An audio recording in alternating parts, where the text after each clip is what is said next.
तो ब्रेक के बाद एक बार फिर से स्वागत है आपका जी राजस्थान पर। मैं आपके साथ हार्दिक दवे। और चलिए अब बुलेटिन में बात कर लेते हैं जयपुर में आयोजित हो रहे डायरेक्टर जनरल और इंस्पेक्टर जनरल कॉन्फ्रेंस की, यानी कि डीजीआईजी कॉन्फ्रेंस की।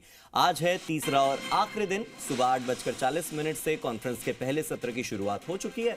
प्रधानमंत्री नरेंद्र मोदी और गृह मंत्री अमित शाह दोनों इस कॉन्फ्रेंस में पहुंच चुके हैं। राष्ट्रीय सुरक्षा सलाहकार यानी एनएसए अजीत डोवल भी इस कॉन्फ्रेंस में मौजूद हैं। डीजीआईजी कॉन्फ्रेंस का आज है तीसरा दिन, आखिरी दिन यानी समापन का दिन। शाम 4:30 बजे तक 5 विषयों पर चर्चा होगी और तब तक इस कॉन्फ्रेंस में प्रधानमंत्री नरेंद्र मोदी रहेंगे।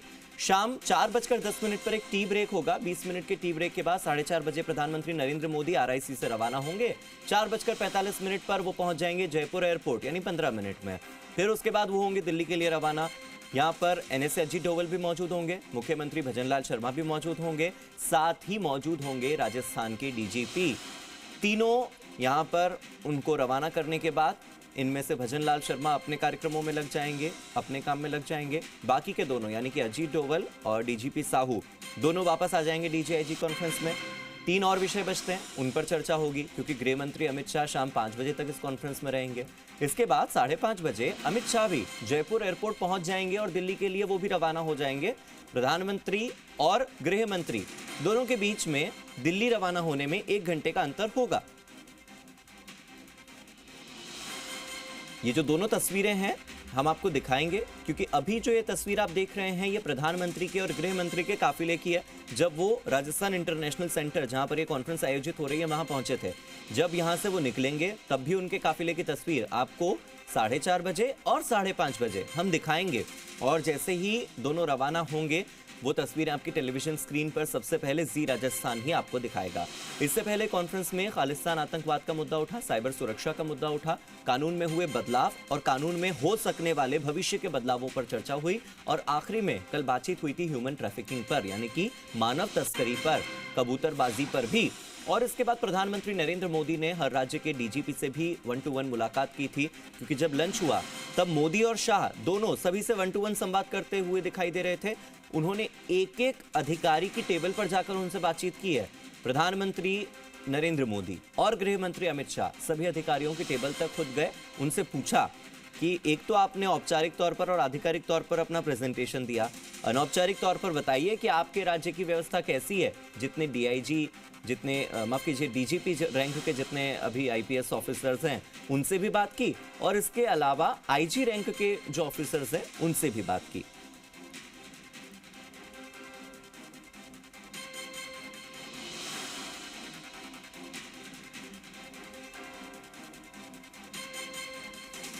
तो आपको बता दें कि खालिस्तान आतंकवाद को खत्म करने के लिए सभी राज्यों के डीजी से सुझाव भी मांगे गए। एनएसए अजीत डोवल ने इस विषय को लेकर करीब 20 मिनट तक अपना इनपुट कॉन्फ्रेंस में साझा किया। मेरे सहयोगी विष्णु मेरे साथ जुड़ गए हैं, सीधे विष्णु का रुख कर लेते हैं। विष्णु, आप बताइए कि अभी डीजीआईजी कॉन्फ्रेंस को लेकर क्या अपडेट है, आज किन किन विषयों पर बातचीत हो रही है, लंच होगा तब क्या क्या होगा, खाने में क्या क्या होने वाला है, मतलब आज के पूरे दिन की अपडेट बताइएगा। बिल्कुल हार्दिक, आज अभी 8:30 बजे से कॉन्फ्रेंस शुरू हुई है और करीब 4:30 बजे तक प्रधानमंत्री रहेंगे और उसके बाद 5 बजे तक केंद्रीय गृह मंत्री अमित शाह रहेंगे और तब उसके बाद कॉन्फ्रेंस का समापन विधिवत रूप से हो जाएगा। और बात की जाए तो आज अलग अलग कई सब्जेक्ट से जो कहा गया कि सुरक्षा है उसको लेकर यहाँ पर बात की जा रही है। प्रधानमंत्री नरेंद्र मोदी का स्पीच भी होने वाला है। इसके बाद केंद्रीय गृह मंत्री लगातार पहले भी स्पीच दिए थे जब उद्घाटन सत्र था और अब उनका स्पीच होगा। और तमाम पुलिस अधिकारियों से जो चर्चा है वो की जा रही है, उनसे आज प्रेजेंटेशन भी लिए जाएंगे कि किस तरह से यहाँ पर जो आंतरिक सुरक्षा है, जो कल मसला था उसको आज आगे बढ़ाया और उसको लेकर यहाँ पर चर्चा की जा रही है। वहीं कुछ विभिन्न विषय हैं उनको लेकर भी यहाँ पर चर्चा की जा रही है। विष्णु, कल जिन विषयों पर चर्चा हुई उनमें से एक विषय पर मैं भी चाहता हूँ कि हम लोग बात करें, वो मुद्दा है मानव तस्करी का, वो मुद्दा है ह्यूमन ट्रैफिकिंग का। महिलाओं का इस्तेमाल देह व्यापार के लिए होता है, पुरुषों का इस्तेमाल कई बार उनके अंगों के चोरी के लिए होता है, उनके लिवर ले लिए जाते हैं, किडनी ले ली जाती है, उनका हार्ट ले लिया जाता है, उन्हें मार दिया जाता है। इस तरह की कबूतरबाजी वाली घटनाएं बहुत होती हैं। तो इस पर नित्यानंद राय ने कल एक प्रेजेंटेशन भी दिया था। ह्यूमन ट्रैफिकिंग लगातार बढ़ती जा रही थी और इसको लेकर केंद्र सरकार के साथ जो राज्य सरकार है वो भी चिंता में रही हुई है। ह्यूमन ट्रैफिकिंग के जब आंकड़े देखें तो वो चौंकाने वाले हैं, लगातार ये जो बढ़ते जा रहे हैं, क्योंकि कहीं ना कहीं ह्यूमन ट्रैफिकिंग समाज के लिए कलंक भी है। न केवल महिला पुरुष बल्कि छोटे छोटे बच्चों की ह्यूमन ट्रैफिकिंग भी हो रही है। हाँ। और इसको लेकर यहाँ मुद्दे उठ चुके हैं, लेकिन उसको रोकना बड़ी चुनौती बनी हुई है। तो ऐसे में अब उसको किस तरह से रोका जाए, ये इंटर स्टेट के साथ इंटरनेशनल भी एक मुद्दा है। लगातार इसको लेकर मंथन कई बार हो चुके हैं। यहाँ पर कार्रवाई के लिए एक ठोस रणनीति बनाने की जरूरत है और उसको लेकर सबने अपने सुझाव दिए हैं। उन सुझावों पर केंद्र सरकार अमल करेगी, क्योंकि लगातार ये जो एक मुद्दा है उसमें समाज में ही लोग इन्वॉल्व होते हैं। तो ऐसे में निगरानी के लिए क्या रणनीति अपनाई जाए, उसको लेकर तय इस कॉन्फ्रेंस में एक निर्णय लिया जाएगा। पिछली बार भी कई मुद्दे थे ऐसे विष्णु जैसे पंजाब और हरियाणा राज्य बदनाम हो चुके हैं कि वहां के युवाओं को भटकाया जाता है। आपको कनाडा और ऑस्ट्रेलिया ले जाएंगे ये कहकर उनके साथ कबूतरबाजी की वारदातें होती है और उसके बाद उनका इस्तेमाल होता है अलग अलग चीजों के लिए। तो ये दो राज्य तो बदनाम है। राजस्थान का मुझे बताइए, राजस्थान के ऐसे कौन कौन से इलाके हैं जो सबसे ज्यादा प्रभावित है? राजस्थान के युवाओं को कैसे बरगलाया जाता है? यहां पर मानव तस्करी कैसे होती है, उसका पता नहीं चल पाता है। तो सीधा सीधा इफेक्ट सरकार पे पड़ता है, सरकार की फेल्योर होती है। तो ऐसे में पुलिस को बेहतर स्ट्रेंथन करने की बात प्रधानमंत्री नरेंद्र मोदी लगातार कहते आए और प्रयास भी किए जा रहे हैं। मॉडर्नाइजेशन के तहत राज्य सरकारों को बजट दिया जा रहा है। उस पर बात होगी कि जो बजट है कई बार उसका यूटिलाइजेशन नहीं हो पाता है, उपयोग नहीं होने से कारण जो संसाधन है उनसे वंचित रह जाते हैं। वो लैप्स होने के बाद अगले साल फिर रहता है। ऐसा कई राजस्थान को अगर देखा जाए, राजस्थान के परिप्रेक्ष्य में, तो यहाँ पर मॉडर्नाइजेशन का बजट लगातार इसीलिए घट रहा है। पहले 52 करोड़ रुपए यहाँ सालाना मिलते थे, धीरे धीरे 35 करोड़ पे आ गए और पिछली बार 20 करोड़ रुपए के आसपास ही यहाँ पर खर्च हो पाया, क्योंकि यूटिलाइजेशन था उस पैसे का वो प्रॉपर ढंग से नहीं हो पाया। संसाधन जो खरीदे जाने थे वो नहीं हो पाए। तो कहीं ना कहीं इस पर भी चर्चा हुई कि मॉडर्नाइजेशन के तहत केंद्रीय गृह मंत्रालय राज्य सरकारों को बजट आमंत्रित करता है, लेकिन उसका उपयोग नहीं हो पाता। तो जो बजट है उसका उपयोग किया जाए।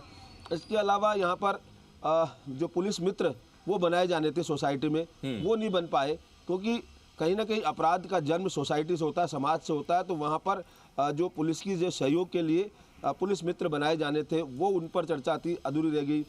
स्टूडेंट पुलिसिंग योजना, कई योजनाएं हैं जो यहाँ पर इम्प्लीमेंट नहीं हो पाई। केंद्र सरकार ने कहा था कि जेलों में सुधार के लिए जो बॉडी वॉर्न कैमरा थे, सड़कों पर राज्य में भी बॉडी वॉर्न कैमरा लगाए जाने थे कई जगह।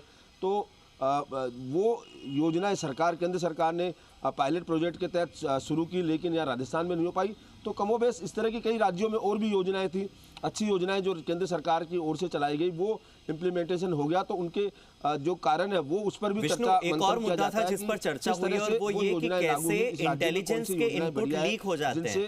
राजस्थान तो वैसे ही जाना जाता है पेपर लीक के लिए। आज ही एक परीक्षा है, पेपर लीक का मुद्दा आज फिर से छाया हुआ है कि कहीं पेपर लीक ना हो जाए, उसके लिए जो सख्ती बरती जा रही है। तो ये जो इंटेलिजेंस के इनपुट लीक होते हैं, इसे लेकर मैं आपसे सवाल लूंगा। फिलहाल एक अपडेट है जो अपने दर्शकों से साझा कर लेते हैं। तस्वीर हमारे दर्शक देख पा रहे हैं टेलीविजन स्क्रीन पर। राज्यपाल कलराज मिश्र ने प्रधानमंत्री नरेंद्र मोदी से मुलाकात की है। राजभवन के गेस्ट हाउस में यह मुलाकात हुई है। राज्यपाल कलराज मिश्र ने प्रधानमंत्री मोदी को गणेश जी का चित्र भेंट किया है। देखिएगा आप इस तस्वीर को। शॉल ओढ़ाकर पीएम का अभिनंदन किया है कलराज मिश्र ने। मार्बल पर यह गणेश जी की मीनाकारी का चित्र आप देख पा रहे होंगे। मीनाकारी का ये चित्र है, मीनाकारी की गई है उस पर, और मार्बल है। संगमरमर जो है वो राजस्थान में बहुत होता है और राजस्थान का संगमरमर तो विदेशों में भी जाता है। तो देखिए ये संगमरमर है, इसके ऊपर गणेश जी का चित्र अंकित किया गया है मीनाकारी से। और इस दौरान प्रदेश के विकास से जुड़े मुद्दों पर तो बात हुई ही है। संवैधानिक जागरूकता के लिए किए जा रहे कामों पर भी कलराज मिश्र और नरेंद्र मोदी के बीच बातचीत हुई है। ये 3 तस्वीरें हैं जो इस वक्त आपकी टेलीविजन स्क्रीन पर आ रही हैं। पहली तस्वीर देखिए, जिसमें आपको शॉल ओढ़ाते हुए कलराज मिश्र नजर आ रहे हैं। शॉल ओढ़ाना यानी सम्मान देना। दूसरी तस्वीर है, इसमें आपको ये नजर आ रहे होंगे प्रधानमंत्री नरेंद्र मोदी और कलराज मिश्र, जिसमें वो गणेश जी की जो चित्र है मार्बल पर बना हुआ मीनाकारी वाला चित्र, वो भेंट करते हुए दिखाई दे रहे हैं। तो ये महत्वपूर्ण है तस्वीरें। अब मैं अपने सहयोगी विष्णु का फिर से रुख कर लेता हूं। विष्णु, हम इंटेलिजेंस के इनपुट लीक होने की बात कर रहे थे। हम बात कर रहे थे कि कैसे साइबर सिक्योरिटी भी एक बड़ा मुद्दा है। अलग अलग देश साइबर सिक्योरिटी की कमी के चलते जूझ रहे हैं। विष्णु, आप तक आवाज पहुंच पा रही है?